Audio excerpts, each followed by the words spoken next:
Hi guys, Bigg Boss Malayalam season 7 പുതിയൊരു promo വന്നിട്ടുണ്ട്. നല്ല കിടുക്കൻ പ്രൊമോയാണ്.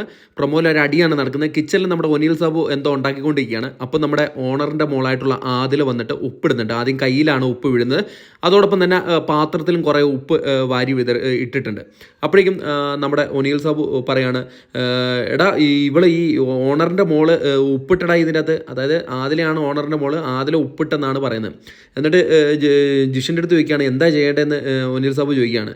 അപ്പോൾ ഒനിൽ സാബുവിൻ്റെ അടുത്ത് ജിഷൻ പറയാണ്, എന്നാൽ നീ റിസൈൻ രാജിവെക്കെന്ന് പറയാണ്. അപ്പോഴേക്കും നമ്മുടെ ഒനിൽ സാബു ഒരു രാജിക്കത്തൊക്കെ എടുത്തുകൊണ്ട് വന്നിട്ട് ആദിലയുടെ ദേഹത്ത് മുഖത്തേക്ക് ഇങ്ങനെ ഡെസ്കിലേക്ക് പേപ്പർ എറിയുന്നുണ്ട്. എന്നിട്ട് പറയാം, ഇതാ എൻ്റെ രാജിക്കത്ത്, നീ കൊണ്ട് പുഴുങ്ങി തിന്ന് എന്ന് പറയുകയാണ് കേട്ടോ.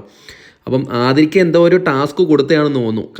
ഒനിയിലുണ്ടാക്കുന്ന ഫുഡിൽ എങ്ങനെ ഉപ്പിടുന്ന എന്തോ ടാസ്ക് കൊടുത്തായിരിക്കും. അല്ലാണ്ട് അങ്ങനെ ഒരാൾ വന്നിട്ട് ഉപ്പിടാൻ പാടില്ലല്ലോ. അങ്ങനെ മെയിൻ കിച്ചണിൽ എല്ലാവരും കുക്ക് ചെയ്തുകൊണ്ടിരിക്കുന്ന സമയത്ത് നമ്മുടെ ഒനിൽ സാബു വന്നിട്ട് പറയാം, നീ വലിയ ഓണറിൻ്റെ മോളാണെങ്കിൽ, ആദിലയുടെ അടുത്താണ് സംസാരിക്കുന്നത്, നീ വലിയ ഓണറിൻ്റെ മോളാണെങ്കിൽ നീ ഇപ്പം ഈ 16 പേർക്ക് ഉണ്ടാക്കുന്ന ഫുഡിൽ നീ ഇപ്പം ഉപ്പിട്ട് നോക്ക് എന്ന് പറയാണ്. അത് കഴിഞ്ഞിട്ട് ഉടൻ തന്നെ നമ്മുടെ ആര്യനുമായിട്ട് കൊമ്പൂർക്കാണ്. ആര്യൻ്റെ അടുത്ത് പറയണം, നീയാണോ ആദിലെയാണോ ഉപ്പിട്ടെന്ന് എനിക്കറിയണം, ഓണറിൻ്റെ മോളാണോ ഉപ്പിട്ടെന്ന് എനിക്കറിയില്ല, എൻ്റെ അടുത്ത് നീ കളിക്കാൻ വരല്ലേ, നീ തരത്തിൽ പോയി കളിക്കുമെന്ന് പറയണം. അപ്പോഴും ആര്യം പറയാം, ഞാനല്ല, അത് അവളാന്ന് പറയുന്ന ഒരു പ്രൊമോ ആണ് കേട്ടോ. അടിപൊളിയാണ്.